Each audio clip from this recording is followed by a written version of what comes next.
বেলাল, এটা কেমন জুলুম, কতদিন হলো তোমার কণ্ঠের আজান শুনি না। বেলাল রে, তোর কি মন চায় না আমি নবীর জিয়ারতে আসতে? বেলাল আয়, আমি নবীর জিয়ারতে আয় রে বেলাল আয়, কতদিন হলো তোমার কণ্ঠের আজান শুনি না।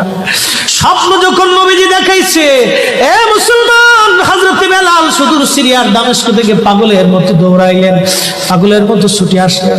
যখন মদিনাতে আসলেন তখন তাহাজ্জুদের সময় চলতেছিল। তাহাজ্জুদের সময় চলার সময় হযরত বেলাল রাদিয়াল্লাহু আনহু কাঠের জালি দিয়ে তখন রওজা শরীফ ঘিরে রাখা ছিল। ওই জালির পাশে বসে বসে জালির সঙ্গে মাথা ঠেকাইয়া নবীর পাগল বসে বসে গুনগুন গুনগুন করে কাঁদে আর বলে, হুজুর আপনি আসতে বলেছিলেন, গোলাম এসে হাজির হয়েছে।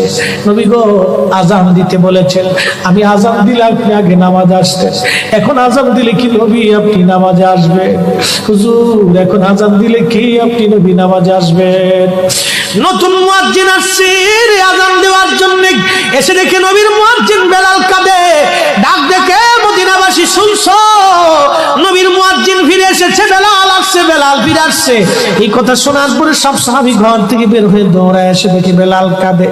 সাহাবীরা বলে, বেলাল আজান দাও, কতদিন হলো তোমার কণ্ঠের আজান শুনি না। বেলাল আজান দাও, কতদিন হলো আজান শুনি না রে বেলাল। বেলাল বলে, সাহাবীরা রে, আমি আজান দিলে কি নবী নামাজ আসবে বলো? সালমান ফারসি রাদিয়াল্লাহু আনহু ডাক দেখে, সাহাবীরা আমাদের কথাই বেলাল আজান দিবে না, তোমরা যাও দেখো হাসান আর হুসাইন দুইজন ঘরের মধ্যে আছে। ইমাম হাসান হুসাইন রাদিয়াল্লাহু আনহুমা যদি বলে তাহলে বেলাল অবশ্যই আজান দিবে। সালমান ফারসির পরামর্শে সাহাবীরা দৌড়ায় গেলেন।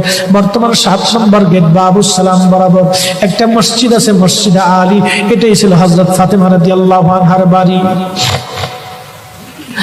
এই বাড়িতে দৌড়ে যাওয়ার পরে ইমাম হাসান হুসাইন রাদিয়াল্লাহু আনহুমা দুইজনকে নিয়ে আসা হলো। দুইজনকে নিয়ে আসার পরে হযরত ইমাম হাসানকে দেখতে আমার নবীর মতো দেখা যাইতো, চেহারাটা রাসূল করিমের চেহারার মতো ছিল। নাতি দৌহিত্র নানার চেহারা পেয়েছিলেন, ইমাম হুসাইন ও নানার সুরত পেয়েছিলেন। দুই ভাই নানার সুরত পেয়েছিলেন। হযরত বেলাল রওজা শরীফ থেকে উঠে হযরতে হাসানের বুকের মধ্যে মাথা ঠেকায় কাঁদতেছে, ইমাম হুসাইনের বুকের মধ্যে মাথা ঠেকায় কাঁদে।